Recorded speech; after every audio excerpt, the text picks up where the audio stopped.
First thing you want to do when you get into your vehicle is turn your main control panel on. And then from here you can turn your lights on.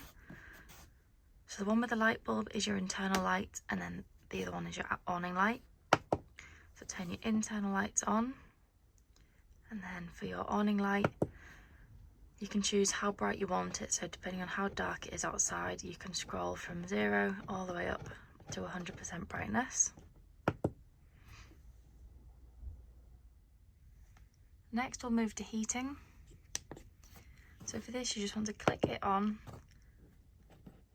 and then scroll to on, and then you can scroll across and have eco, normal, boost or ventilation, and then scroll across again and you can go from 5 degrees all the way up to 35 degrees depending on how warm you want your vehicle.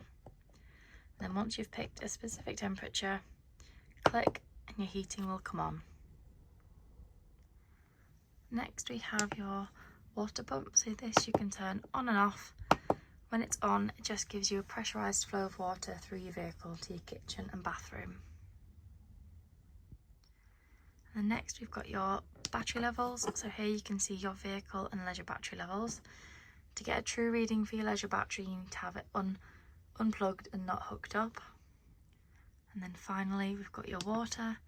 So here you can see we've got 50% fresh water, 25% waste, and then you can turn your hot water heating on. So you've got boost and gas, so you can either have it on, off, frost protection, eco or boost, and then obviously you've got gas and your temperature there.